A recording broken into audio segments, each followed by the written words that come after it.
Selamat sore pemirsa Sumatera Utara. Hari ini kembali hadir menjumpai Anda edisi Sabtu 16 Juli 2022 bersama saya Hafiz Eko Diantoro. Dan saya Widya Utami Putri. Seperti biasa sejumlah informasi telah dirangkum tim redaksi kami untuk Anda dan berikut Sumatera Utara hari ini selengkapnya.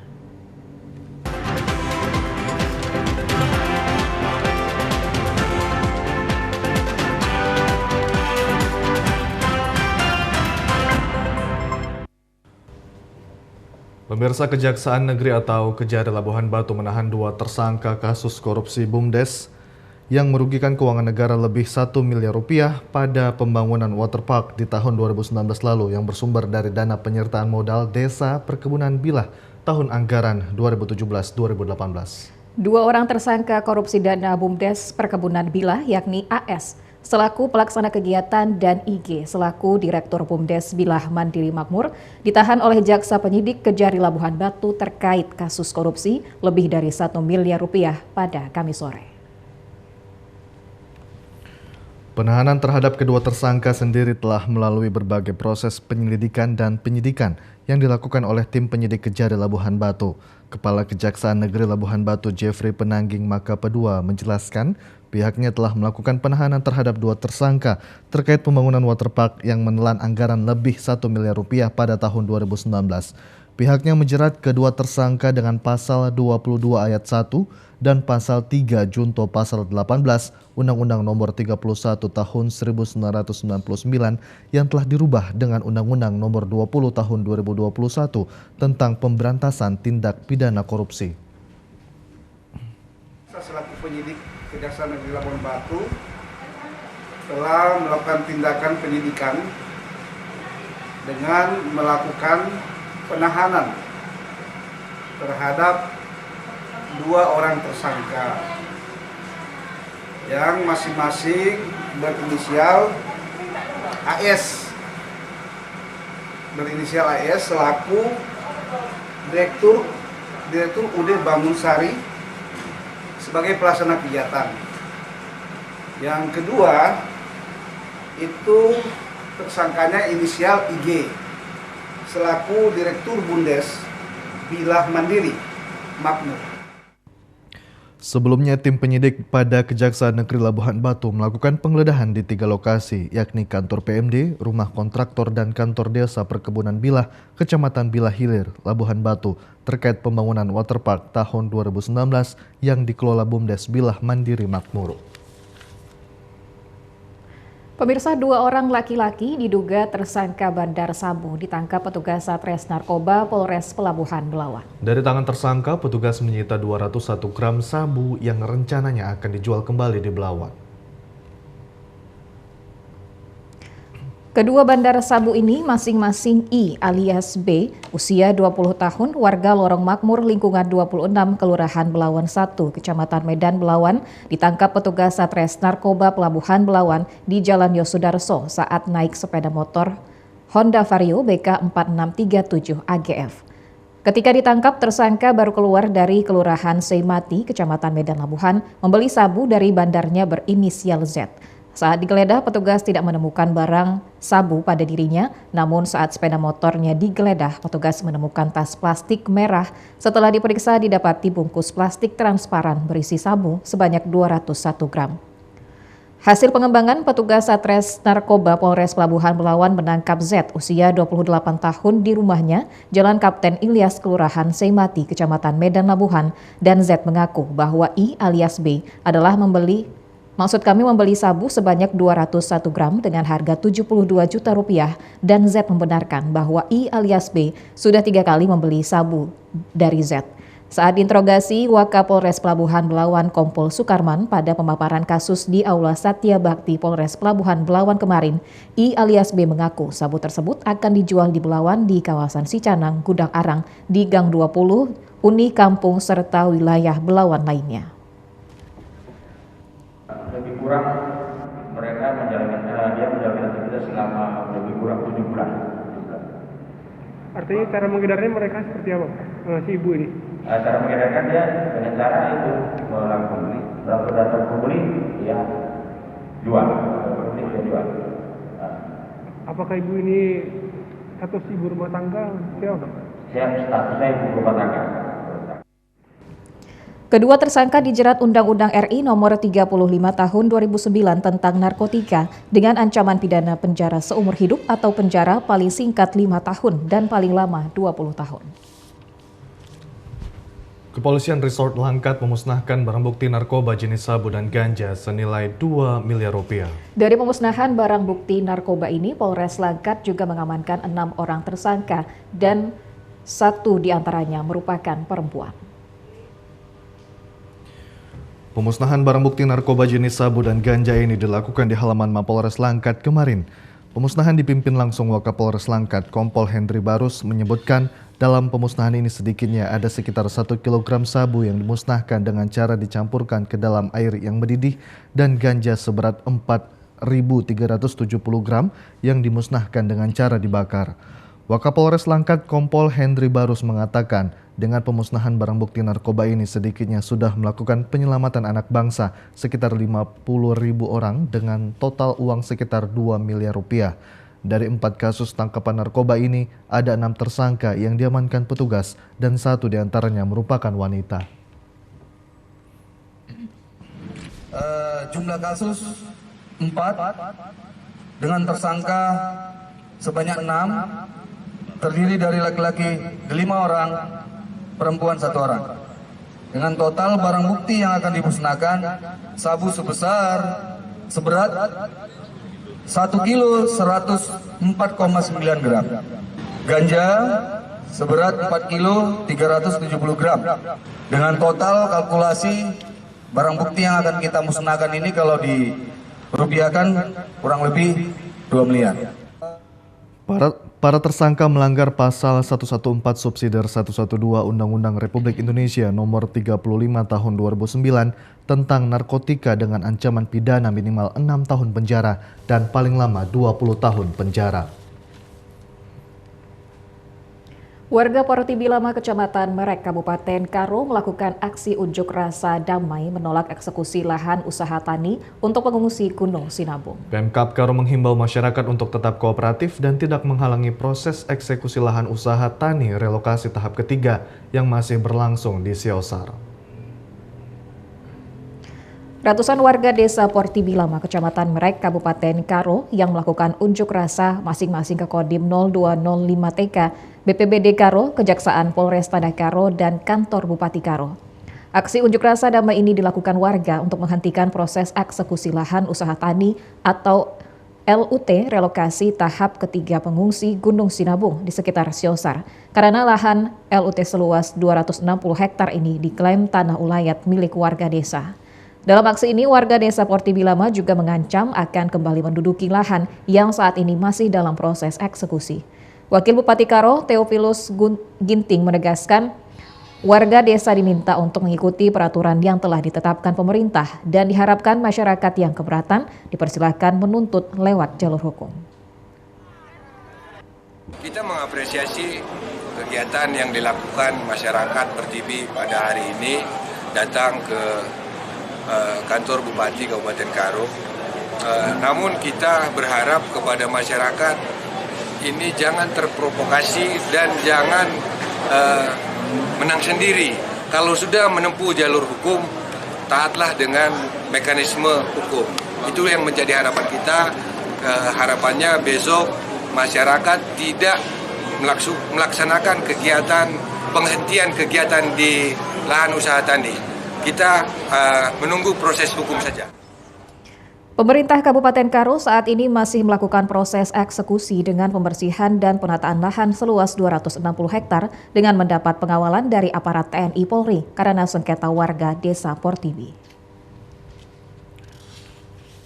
Polres Mandailing Natal kembali mengungkap 5 kasus pencurian dan mengamankan 5 tersangka beserta barang bukti. Modus kelima tersangka dalam melakukan aksi pencurian karena terdesak dengan dilatar belakangi kebutuhan hidup. 5 orang tersangka beserta sejumlah barang bukti curian yang disita Polres Mandailing Natal dihadirkan dalam konferensi pers di Polres Mandailing Natal kemarin. Kasus pencurian kelima tersangka ini ditangkap di 5 lokasi yang berbeda di wilayah hukum Polsek Kecamatan Siabu dalam kurun waktu beberapa pekan terakhir ini. Barang bukti yang disita tersebut berupa 2 unit sepeda motor, 2 buah tabung gas, 1 buah mesin genset, 1 tikar, dan 1 buah tumbilang. Kapolres Mandeling Natal AKBP Reza Khairul Akbar Sidik mengatakan, modus pelaku melakukan aksi pencurian rumah kosong karena dilatar belakangi kebutuhan hidup dan kecanduan main game di warnet. Rata-rata barang bukti yang disita tersebut sudah dijual untuk membiayai rumah tangga. Kapolres mengharapkan kepada masyarakat agar melaporkan kepada aparat kepolisian jika melihat tindak kejahatan dan pencurian di sekitar kita melalui petugas kepolisian maupun aplikasi Mangalapor Pak Kapolres, jadikan diri sendiri seperti polisi. 5 kasus yang ditangani oleh Polsek Siabu, seluruhnya pencurian. Ya, rata-rata ke rumah, bongkar rumah atau ada barang berharga yang berada di luar rumah sambil lewat diambil. Ya, untuk membiayai kehidupan mereka, untuk makan, untuk ya membiayai rumah tangga lah. Terhadap kelima tersangka ini ditetapkan pasal 362 ayat 1, 3, 4, 5 KUH pidana hukuman paling lama 5 tahun penjara.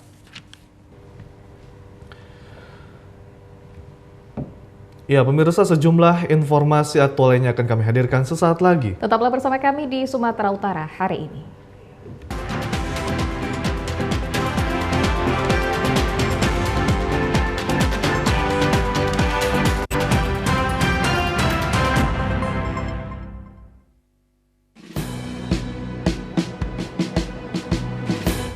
Jalani hari dengan 3 wajib, wajib iman, wajib aman, wajib imun.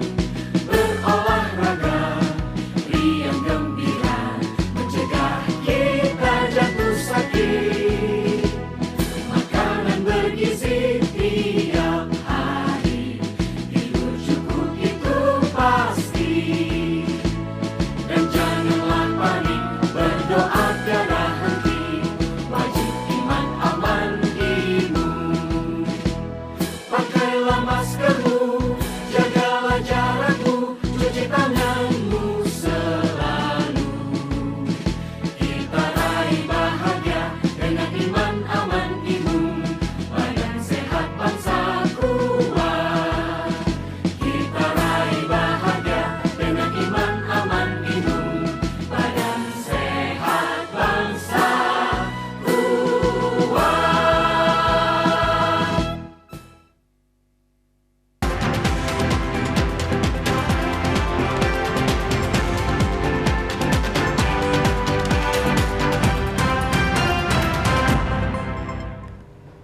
Terima kasih Anda masih menyaksikan Sumatera Utara hari ini. Pemirsa, 20 daerah di Sumatera Utara masuk dalam zona merah penyakit mulut dan kuku pada hewan ternak. Tim gabungan perketat perbatasan provinsi untuk pergerakan hewan ternak. Untuk mengantisipasi penyebaran lebih meluas, saat ini hewan dari zona merah dan kuning dilarang masuk ke zona hijau. Kepala Dinas Ketahanan Pangan dan Peternakan Sumut Azhar Harahap mengatakan terdapat 3 daerah berstatus zona kuning dan 10 daerah berstatus zona hijau. Sedangkan kabupaten dengan kasus penularan tertinggi adalah Kabupaten Batubara. Untuk mengantisipasi penyebaran PMK di Provinsi Sumatera Utara, saat ini pihak terkait telah memperketat di perbatasan Provinsi Sumatera Utara. Sementara itu, untuk menekan penyebaran PMK hewan ternak dari zona merah dan kuning tidak diperbolehkan masuk ke zona hijau. Hanya hewan ternak dari zona hijau yang diperbolehkan masuk ke zona merah dan kuning. Kepala Dinas Ketahanan Pangan dan Peternakan Sumut mengatakan upaya lainnya yang dilakukan dalam menangani PMK adalah dengan memberi obat-obatan kepada hewan ternak yang sakit. Berdasarkan data dari Dinas Ketahanan Pangan dan Peternakan Sumatera Utara, saat ini ada 7.500 ekor hewan ternak yang sakit, dengan total yang tertular sebanyak 14.927 ekor tersebar di 358 desa pada 23 kabupaten kota, sedangkan ternak yang mati akibat PMK sebanyak 17 ekor. Untuk tahap awal, sebanyak 1.600 dosis vaksin sudah disebar ke sejumlah kabupaten kota yang dianggap sangat memerlukan. Sedangkan vaksin pada tahap kedua yang dilakukan sejak 14 Juli hingga 20 Juli 2022 dialokasikan untuk Kabupaten Deli Serdang 800 dosis vaksin, Karo 600 dosis vaksin, Batubara 400, Asahan 400, Labuhan Batu 400, Padang Lawas 400, dan sejumlah kabupaten lainnya dengan jumlah yang disebar 10.000 dosis vaksin. Saat ini upaya dari Satgas PMK akan mempertahankan zona hijau tidak berubah menjadi zona kuning dan merah dengan memprioritaskan vaksin dan pemberian vitamin terhadap hewan ternak. Sementara itu pihak Satgas juga mengingatkan kepada peternak agar tetap menjaga kebersihan kandang hewan sehingga memperkecil resiko hewan tertular PMK.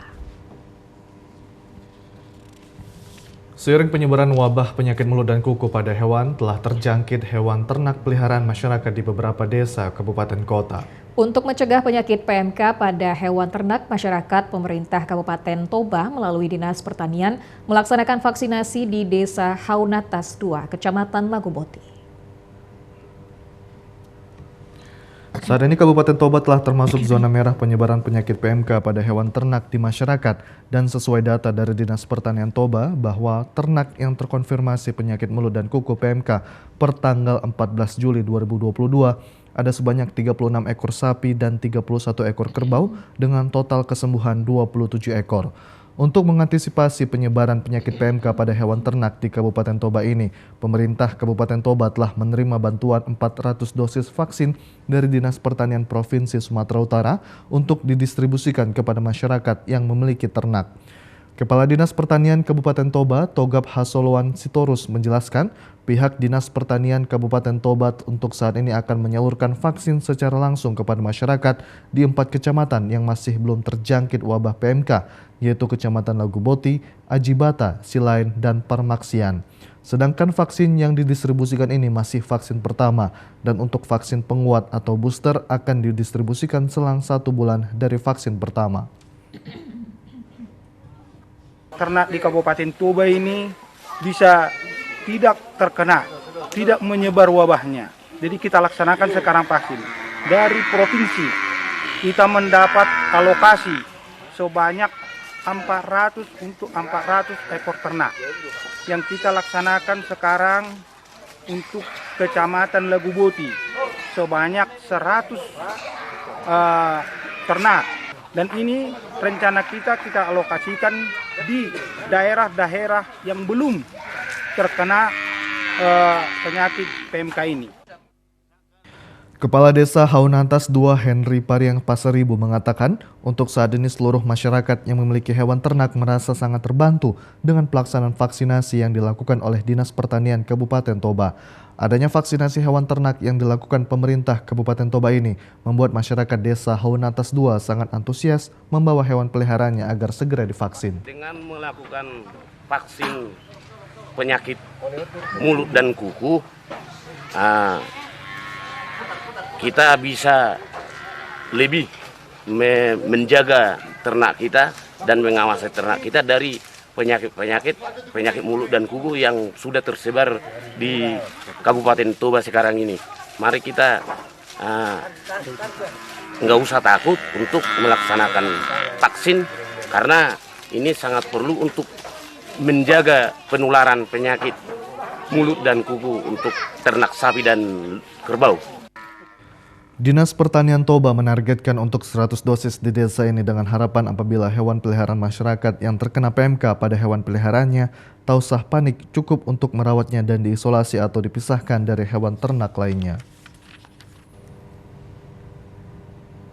Sementara itu pemirsa, untuk mengantisipasi mewabahnya virus PMK, Satgas Pencegahan PMK mulai melakukan vaksinasi perdana pada sapi. Sebanyak 400 dosis vaksin Aftopod ini diprioritaskan kepada hewan sapi dengan kondisi sehat. Sebanyak 400 dosis vaksin Aftopor diterima Satuan Tugas Pencegahan Virus Penyakit Mulut dan Kuku Kabupaten Mandailing Natal. Di hari pertama ini sebanyak 2 vial atau 200 dosis didistribusikan di 2 kecamatan, yakni Kecamatan Kota Nopan dan Kecamatan Muara Sipongi, masing-masing sebanyak 100 dosis. Sedangkan 200 dosis lagi akan didistribusikan di wilayah Pantai Barat. Vaksinasi perdana ini diprioritaskan kepada sapi dengan kondisi sehat agar terhindar dari wabah PMK. Pelaksanaan vaksinasi Aftopor ini direncanakan 3 kali dengan jarak selama 30 hari. Sementara wabah PMK selama 1 bulan terakhir ini terhitung 37 sapi yang terjangkit wabah PMK. Namun keseluruhan hewan yang terjangkit PMK semuanya sudah sembuh. Hewan ternak, khususnya sapi di wilayah Kabupaten Mandailing Natal, hari ini dilaksanakan di 2 kecamatan, yaitu di Kota Nopan dengan Muara Sipungi. Masing-masing kecamatan 100 dosis. Total yang diterima oleh Kabupaten Mandailing Natal sebanyak 400 dosis, ya, atau 4 vial, 1 vialnya itu 100 dosis. Nah, sakit karena sedang bunting, hamil, nah itu yang tidak bisa divaksin. Jadi yang divaksin hanya yang sehat. Sesuai dengan vaksin yang kita terima semalam dari provinsi, kita memang menerima 400 dosis. Ini memang pemakaiannya dalam 6 jam. Ini harus kita habiskan dalam satu ampul, dalam 100 dosis. Ini rencananya memang sesuai dengan informasi dari provinsi, ini memang sebulan dalam 30 hari ada vaksin kedua. Jadi ceritanya kita dapat semalam, ini juga nanti ada vaksin booster. Ini kita rencananya ada vaksin 3. Satuan Tugas Pencegahan Penyakit Mulut dan Kuku Kabupaten Mandailing Natal berharap kepada peternak agar cepat memberikan informasi kepada petugas peternakan yang ada di setiap kecamatan, sehingga hewan yang terjangkit PMK bisa cepat ditangani. Sejumlah informasi menarik lainnya masih dapat Anda ikuti usai jeda berikut. Tetaplah bersama kami.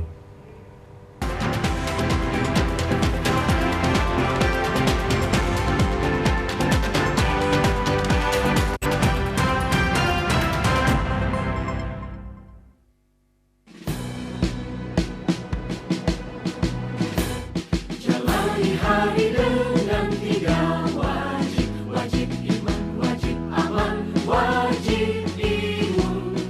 Berolahraga, riang gembira, mencegah kita jatuh sakit. Makanan bergizi tiap hari, tidur cukup itu pasti. Dan janganlah panik, berdoa tiada henti. Wajib iman, aman, imun. Pakailah maskermu, jagalah jarakmu, cuci tanganmu selalu. Kita raih bahagia dengan iman, aman, imun. Badan sehat, bangsa kuat. Kita raih bahagia dengan iman, aman, imun. Badan sehat, bangsa.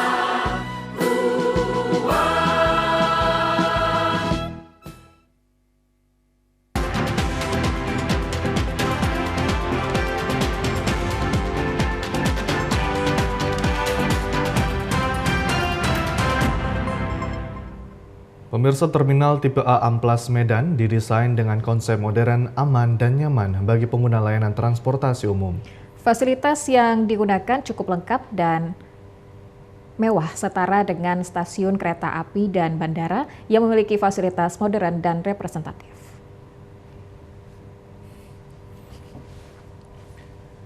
Kementerian Perhubungan menargetkan revitalisasi Terminal Tipe A Amplas Medan yang pengerjaannya dimulai pada Januari 2021 diperkirakan selesai pada November 2022. Terminal Tipe A Amplas dibangun di atas lahan seluas 2,10 hektar, sedangkan yang difungsikan untuk bangunan seluas 1,1 hektar. Saat ini revitalisasi Terminal Amplas sudah mencapai 80%, di mana proses pengerjaan fisik tinggal membenahi bagian dalam, sedangkan bagian luar bangunan sudah selesai dikerjakan. Untuk memberikan kenyamanan bagi penumpang yang memasuki terminal, berbagai fasilitas akan disediakan, diantaranya lift, kamar mandi, ruang tunggu yang representatif, dan blok untuk memesan tiket.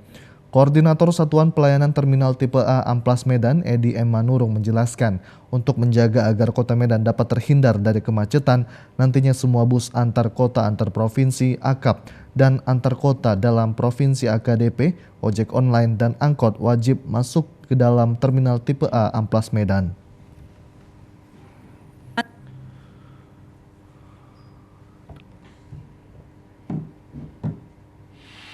Petunjuk Bapak Wali Kota berserta Pak Dirjen Jadi kita memfungsikan terminal amplas ini secara penuh.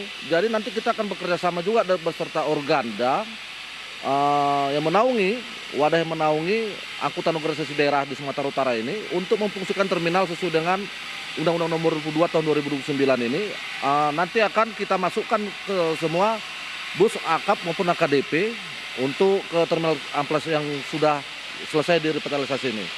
Kita akan mengadakan rapat beserta Organda untuk memfungsikan terminal ini supaya nanti terminal ini merupakan sentral untuk tempat masuknya, keluar masuknya penumpang yang mau datang maupun yang mau berangkat dari Kota Medan ini ke tujuan masing-masing. Jadi sementara seperti yang kita lihat sementara sekarang ini yang ada di Jalan Singamaraja maupun yang ada di belakang terminal yang lama kita ini maupun yang di depan ini adalah untuk pool sementara untuk operasional mereka dalam memberangkatkan penumpang sesuai dengan PU masing-masing. Terminal tipe A Amplas Medan dibangun dengan dana sebesar 44 miliar rupiah. Terminal tipe A Amplas Medan dibangun dengan dana sebesar 44 miliar rupiah. Diharapkan pembangunannya bisa memberikan kenyamanan bagi masyarakat dan meningkatkan jumlah pengguna transportasi umum khususnya di Kota Medan. Selain itu, pada operasionalnya setiap kendaraan yang masuk ke dalam terminal amplas tidak akan dipungut retribusi. Sementara itu, kedepannya di kawasan terminal ini akan dibangun penginapan yang bertaraf internasional sehingga terminal ini menyerupai keberadaan terminal yang terdapat di ibu kota Jakarta.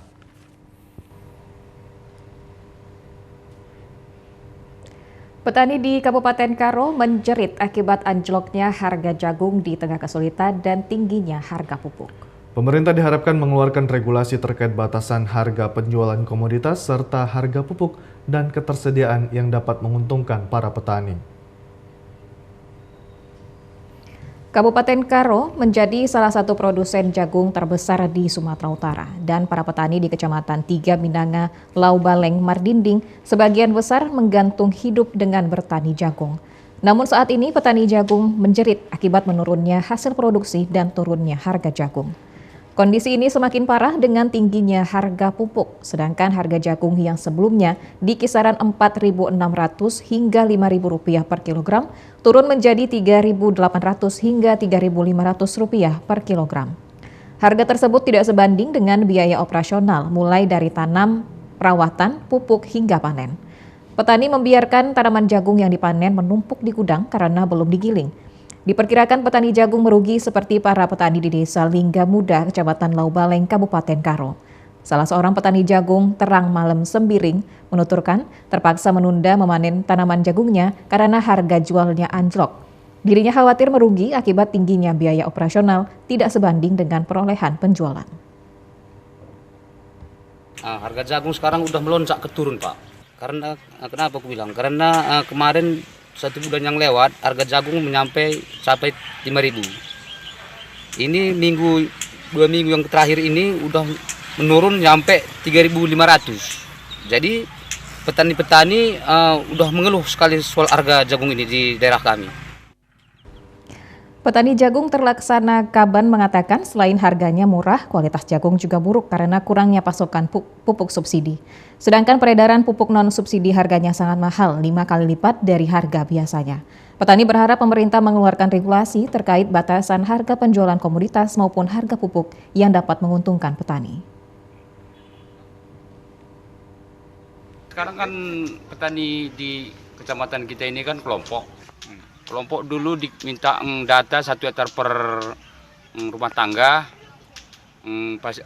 pupuknya 3 sak. Sekarang 1 sak cuma 1 hektar ureanya dikasih. 1 sak urea, 1 sak poska, 1 sak garam. Itu cuma dalam 1 hektar. Jadi kami di kecamatan kami ini pupuk langka, di UD nggak ada. Tapi di tukang salon banyak. Gimana ini pemerintah menanggapinya ini? Minta tolong kami di kecamatan ini susah pupuk. Saat ini harga pupuk non-subsidi melambung tinggi, sedangkan alokasi pupuk subsidi berkurang drastis, sehingga jatah pupuk subsidi untuk petani dikurangi hanya 3 sak, padahal kebutuhan petani minimal 8 sak per hektar. Kita beralih ke informasi lainnya pemirsa. Di SMP Negeri 32 Medan, MPLS dilaksanakan dengan kegiatan OSIS, juga diisi sosialisasi bahaya narkoba, diikuti para peserta didik baru. Pada MPLS di sekolah ini juga menghadirkan para orang tua atau wali peserta didik baru untuk menerima arahan dari kepala sekolah. SMP Negeri 32 Medan adalah salah satu di antara SMP negeri di Kota Medan yang melaksanakan MPLS sesuai dengan surat edaran Dinas Pendidikan Kota Medan. Sekolah yang berada di Jalan Marelan 5 Rengas Pulau, Kecamatan Medan Marelan ini selama 3 hari melaksanakan masa pengenalan lingkungan sekolah MPLS, diikuti seluruh peserta didik baru baik dalam kegiatan di dalam ruangan kelas juga di luar ruangan kelas. Salah satu yang menjadi perhatian penting bagi peserta didik adalah sosialisasi bahaya narkoba yang disampaikan oleh pihak Badan Narkotika Nasional BNN. Materi sosialisasi bahaya narkoba ini disampaikan AKBP Safwan Khayat M. Hum. Dengan bahasa yang sangat sederhana dan mudah dipahami, peserta didik baru sosialisasi bahaya narkoba disajikan dengan narasi serta visual melalui infokus sehingga mengundang perhatian serius dari peserta didik baru. Pada sosialisasi ini juga hadir Kepala SMP Negeri 32 Medan Rohanim. Demikian halnya pembelajaran baris berbaris, seluruh peserta didik baru mengikuti kegiatan ini di halaman sekolah yang dibimbing oleh Babinsa yang disertai dengan berbagai peragaan dan bagaimana sikap berbaris dan berdiri sempurna dalam baris berbaris yang juga didampingi para guru-guru yang ada di SMP Negeri 32 Medan. Pada pelaksanaan MPLS ini, orang tua atau wali peserta didik baru juga dihadirkan ke sekolah, menyusul telah dilayangkan surat undangan sebelumnya tentang akan dilakukannya pertemuan antara kepala sekolah dan orang tua atau wali. Pada pertemuan ini, Kepala SMP Negeri 32 Medan Rohani menjelaskan bagaimana pelaksanaan proses pembelajaran di sekolah ini sekaligus dilakukan sesi tanya jawab yang melibatkan para orang tua atau wali peserta didik baru. Menurut Rohanim, pertemuan dengan orang tua sangat penting untuk menjalin kerjasama atau kolaborasi antara sekolah dan orang tua atau wali selama belajar 3 tahun di sekolah ini. Akan secara luring dan menghadirkan orang tua siswa pada hari yang terakhir. 3 hari pelaksanaan MPLS dilakukan dengan materi. Yang pertama, hari pertama adalah dari BNN, sosialisasi tentang bahaya narkoba. Kemudian yang hari kedua dari Satlantas, hari ketiga dari BNI. Bagaimana melakukan gerakan menabung sampah di bank sampah sekolah untuk menjaga agar lingkungan senantiasa dalam keadaan yang bersih. Dengan harapan MPLS ini membentuk karakter peserta didik baru untuk menjadi siswa berkarakter profil pelajar Pancasila. SMP 32 bisa. Deklarasi. Pada MPLS di SMP Negeri 32 Medan juga dilakukan penandatanganan deklarasi sekolah ramah anak SRA yang didahului pembubuhan tanda tangan oleh Kepala SMP Negeri 32 Medan Rohanim dan disusul para orang tua atau wali. Sebagai upaya dalam penghijauan lingkungan sekolah, ini juga dilakukan penanaman pohon secara simbolis oleh Kepala SMP Negeri 32 Medan Rohanim. Pemirsa, melihat kasus pelanggaran terhadap hak anak di Kabupaten Karo sudah sangat tepat memiliki sebuah lembaga perlindungan anak yang berbasis masyarakat. Kehadiran lembaga perlindungan anak di Kabupaten Karo diharapkan mampu menjadi mitra pemerintah dan masyarakat dalam mencegah kasus kekerasan terhadap anak.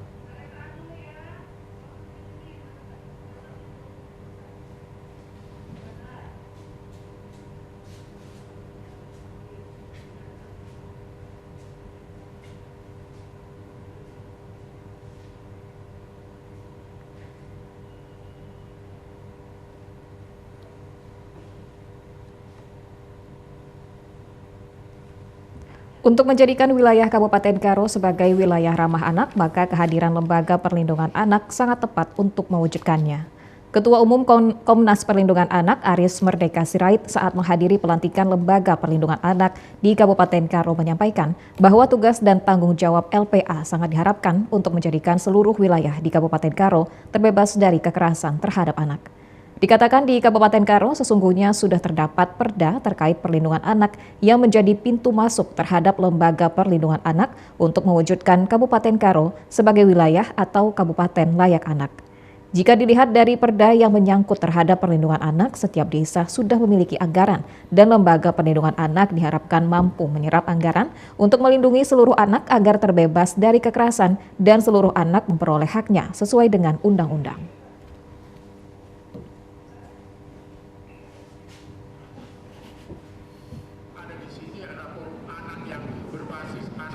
Bupati Karo, Kori Sebayang mengapresiasi Lembaga Perlindungan Anak yang sudah terbentuk dan dilantik karena akan menjadi sebuah wadah dan lembaga yang sangat penting untuk melindungi setiap anak agar terbebas dari kekerasan.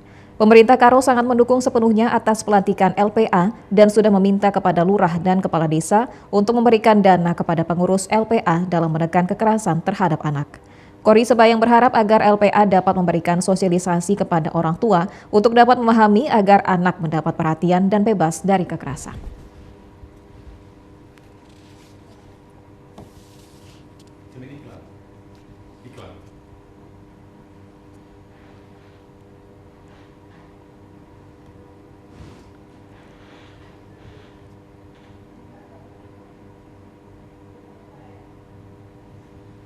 Akses dan bahkan tidak tahu mungkin siapa mitranya.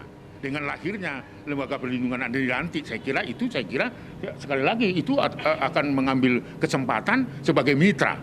Jadi Komnas Perlindungan Anak penuh harap ya bahwa Tanah Karo itu harus terbebas dari kejahatan-kejahatan terhadap anak, termasuk kekerasan terhadap anak.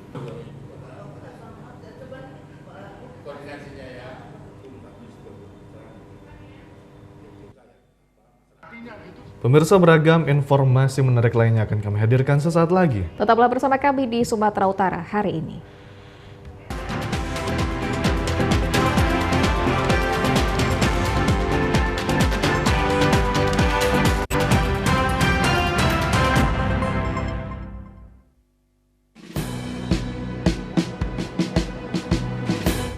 Jalani hari dengan tiga wajib, wajib iman, wajib aman, wajib imun. Berolahraga, riang gembira, mencegah kita jatuh sakit. Makanan bergizi tiap hari, tidur cukup itu pasti. Dan janganlah panik, berdoa tiada henti. Wajib iman, aman, imun. Pakailah maskermu, jagalah jarakmu, cuci tanganmu selalu. Kita raih bahagia dengan iman, aman, imun. Badan sehat, bangsa kuat. Kita raih bahagia dengan iman, aman, imun. Badan sehat, bangsa kuat.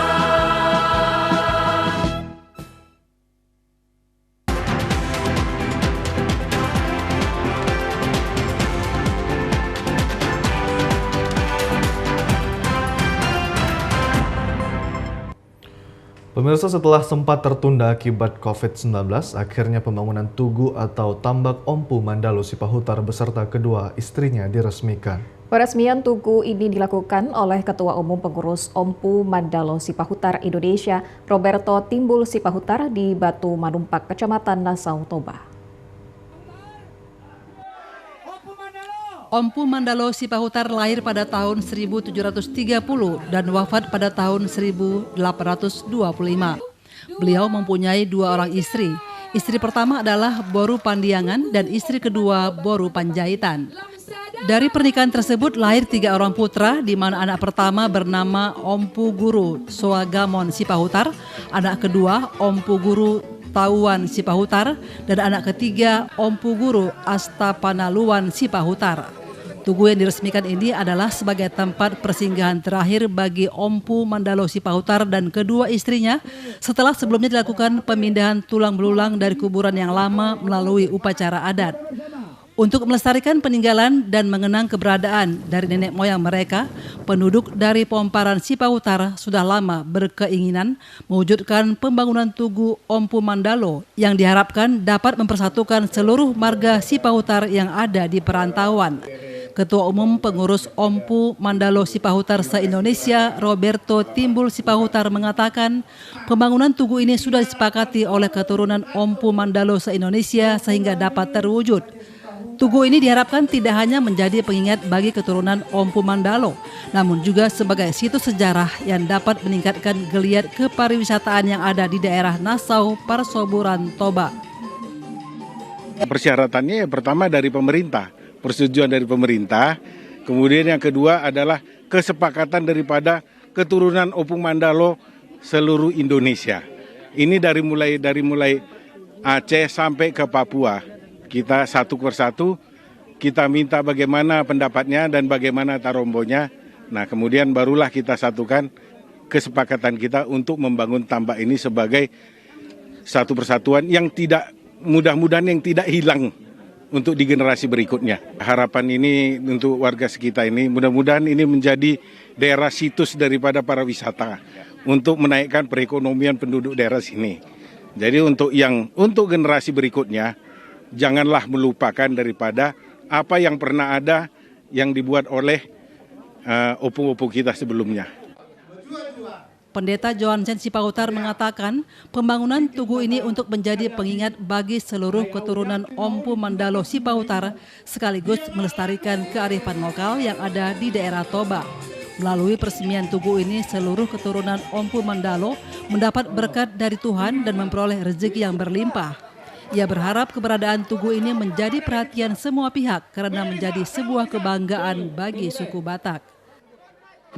Melalui pelaksanaan peresmian pesta tambak ini, peparan dari opung kami ini mendapat berkat dari Tuhan Yang Maha Kuasa, menjadi orang yang berguna di masyarakat, berguna di negara, berguna untuk semua insan-insan Tuhan. Itulah kerinduan kami. Dan itulah permohonan kami laksanakan hajatan ini biar melalui hajatan hari ini. Peparan dari opung kami ini, kalau bisa nanti pada suatu saat ada menteri, ya kan? Itu kerinduan kami dong.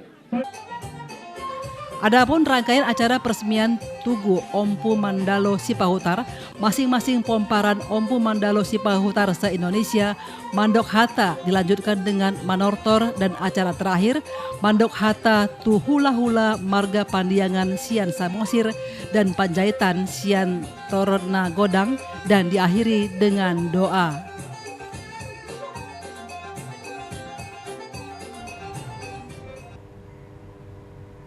Pemirsa, bahan daur ulang seperti botol bekas, bungkus pewangi baju, dan bungkus susu yang selama ini kita abaikan ternyata dapat dimanfaatkan. Di tangan ibu-ibu kreatif, barang bekas dan daur ulang tersebut bisa dibuat tas yang unik dan bernilai seni, bahkan bernilai ekonomi.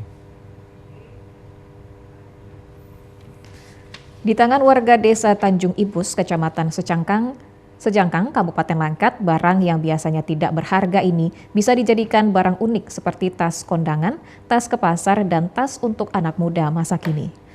Awalnya sekedar mencoba, para kaum ibu muda ini sambil mengisi waktu luang berhasil membuat kreasi tas dari bahan daur ulang. Dengan memotong bagian bungkus pewangi dan bungkus susu, menjalinnya hingga menjadi satu tas yang bernilai ekonomis. Begitu juga dengan botol minuman, digunakan hanya beberapa bagian saja untuk dijalin menjadi tas. Harga tas ini bervariasi mulai dari Rp15.000 hingga Rp50.000. Pemasaran tas ini sudah sampai keluar daerah, namun karena keterbatasan modal, para ibu-ibu ini hanya menyiapkan tas berdasarkan pesanan saja. Pengrajin mengaku mereka tidak memiliki dana untuk membuat tas dengan jumlah lebih banyak, sebab bahan daur ulang ini dibeli mereka dari pengumpul sampah. Sriwati, pengrajin tas daur ulang, mengatakan ide pembuatan ini berawal saat melihat tas milik teman mereka yang unik dan menarik. Ternyata tas tersebut berasal dari bahan daur ulang. Dari situlah timbul ide untuk membuat tas tersebut dengan modal coba-coba. Dan secara otodidak, para kaum ibu tersebut sudah dapat menciptakan berbagai macam motif tas dari bahan daur ulang. Orang bawa ya, kok cantik. Sempet nanya juga sih beli atau gimana, rupanya ternyata orangnya buat sendiri. Jadi cobalah ditanya gimana cara buatnya, ternyata oh gampang kok. Jadi kebetulan ada temen yang memang sebelumnya udah bisa, dari sebelum saya bisa mereka udah bisa duluan. Jadi Ya sama-sama sambil belajar sambil buat. Bagi Anda yang biasanya membuang sampah plastik yang dianggap tidak berguna, bisa mencoba untuk berkreasi sehingga menghasilkan pundi-pundi rupiah sambil membantu perekonomian keluarga. Sementara itu pemirsa, objek wisata kebun stroberi yang berada di dataran tinggi D19 Desa Hutanamale, Kecamatan Puncak, Sorik Marapi, Kabupaten Mandailing Natal, ramai dikunjungi wisatawan. Pengunjung yang datang berwisata bisa langsung memetik buah stroberi dengan harga yang terjangkau.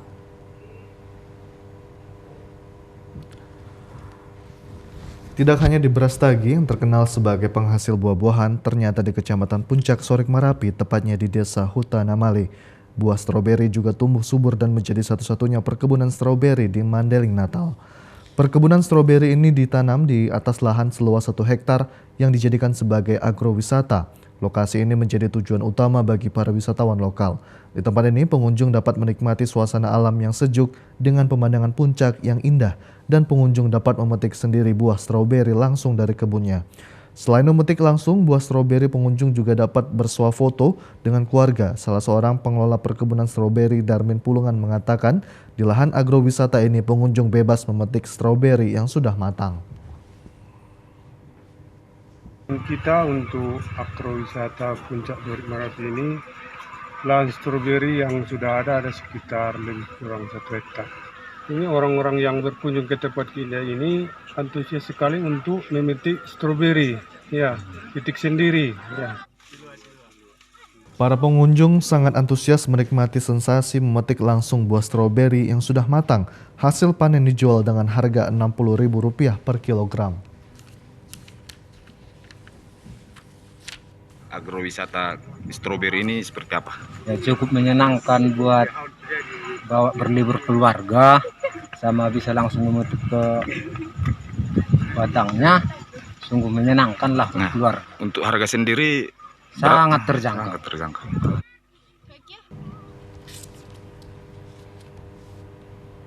Wisata alam saat ini kian banyak diminati oleh para wisatawan untuk bersantai dengan suguhan panorama alam areal persawahan. Salah satu wisata sawah yang cukup diminati masyarakat adalah wisata sawah Pematang Johar, Kecamatan Labuhan Deli, Kabupaten Deli Serdang.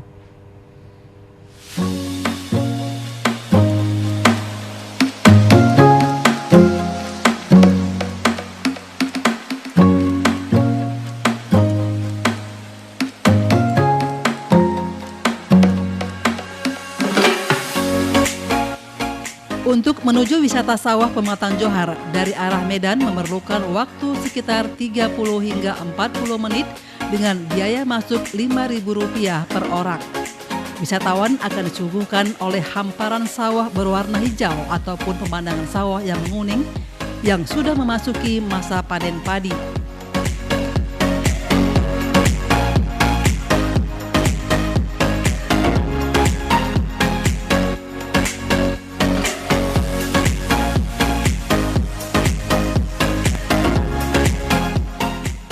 Wisata ini ditujukan untuk wisata keluarga sambil bersantai menikmati kuliner yang tersedia yang ditawarkan kepada seluruh pengunjung. Pihak pengelola juga menyediakan beberapa pondok dengan berbagai ukuran tepat di tengah sawah seluas 1 hektar.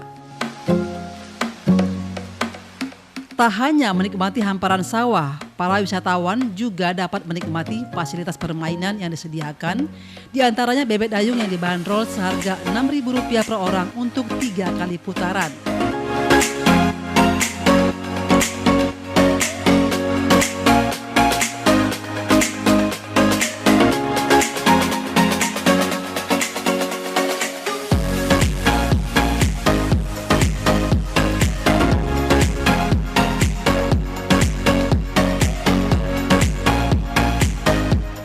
Para pengunjung yang datang ke wisata sawah berasal dari luar kota, bahkan ada juga wisatawan dari mancanegara.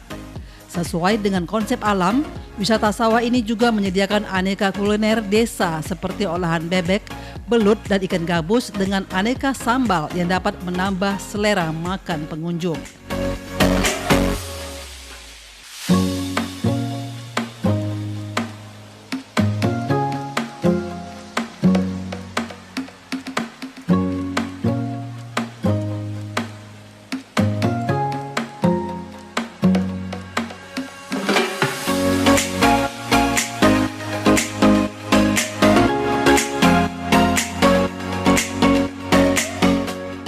seorang pengunjung sangat terkesan dengan wisata sawah karena selama ini areal persawahan sudah sangat sulit ditemukan di perkotaan karena sudah berubah menjadi pemukiman penduduk.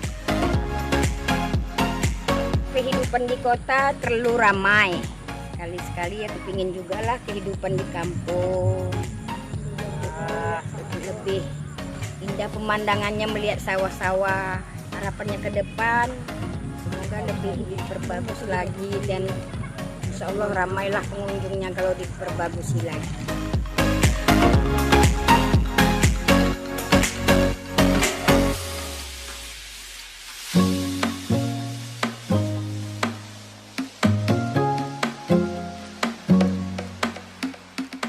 Saat ingin menjelajahi setiap area wisata sawah ini, pengunjung perlu melewati tangga yang terbuat dari bambu sehingga perlu berhati-hati. Sedangkan untuk jam operasional, wisata sawah ini buka setiap hari mulai dari pagi hingga sore hari.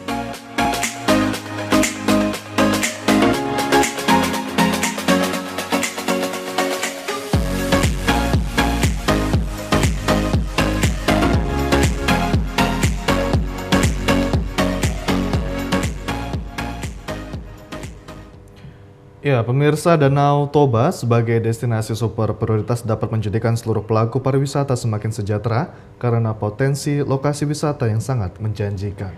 Untuk lebih menjadikan kawasan Danau Toba menjadi pilihan berwisata bagi wisatawan, keberadaan keramba jaring apung yang terdapat di kawasan Danau Toba hendaknya mendapat penataan. Seperti kawasan Danau Toba Haranggaol yang berada di Kabupaten Simalungun adalah objek wisata yang menjadi pilihan wisatawan lokal untuk berwisata selama ini. Banyak masyarakat Haranggaol yang menjadi pelaku pariwisata sangat berharap adanya penataan terhadap keramba jaring apung yang berada di kawasan Danau Toba Haranggaol. Pasalnya limbah keramba dan ikan yang mati kerap terapung menjadikan pandangan mata sangat terganggu. Salah seorang pelaku pariwisata di Haranggaol, Kabupaten Simalungun, Budi Aman Purba mengatakan keindahan Danau Toba sudah sangat menjanjikan untuk menggerakkan sektor pariwisata dan UMKM karena wisatawan setiap akhir pekan sangat banyak berkunjung ke lokasi wisata di Haranggaol. Sebagai masyarakat Haranggaol, keberadaan keramba jaring apung juga sangat berdampak positif terhadap ekonomi masyarakat. Tetapi agar sejalan dengan fungsi pariwisata, kawasan Danau Toba sebagai destinasi super prioritas hendaknya penataannya lebih baik dan menjaga kebersihan.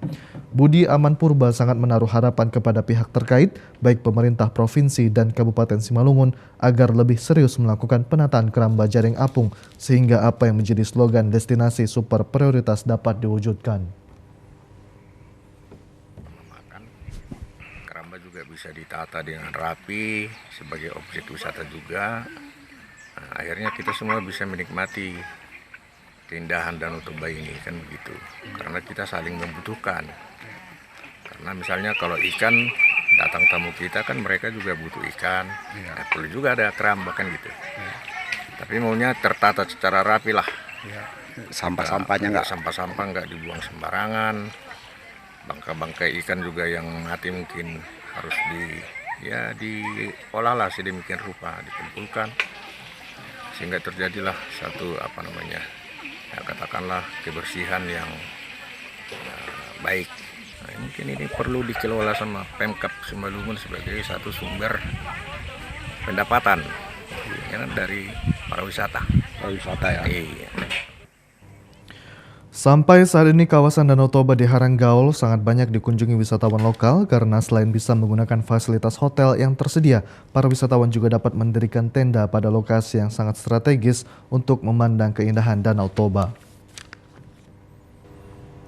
Tokoh agama Gereja Batak Karo Kristen Protestan GBKP Krismas Iman Tabarus siap mendukung kelestarian lingkungan dengan ekoenzim.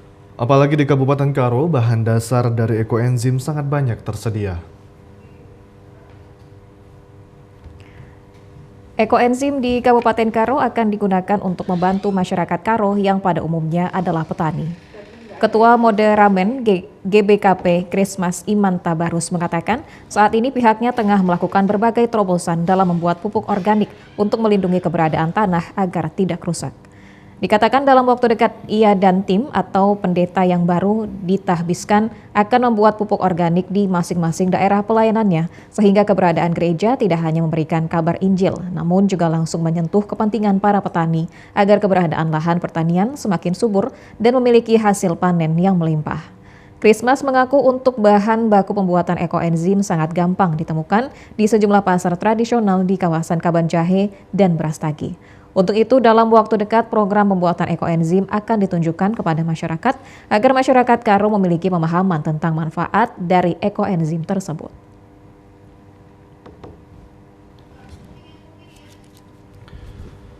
Pemirsa, informasi tadi sekaligus menutup perjumpaan kita pada sore hari ini. Saya Hafiz Eko Diantoro. Dan saya Widya Utami Putri pamit undur diri dari hadapan Anda. Terima kasih, selamat sore. Sampai jumpa.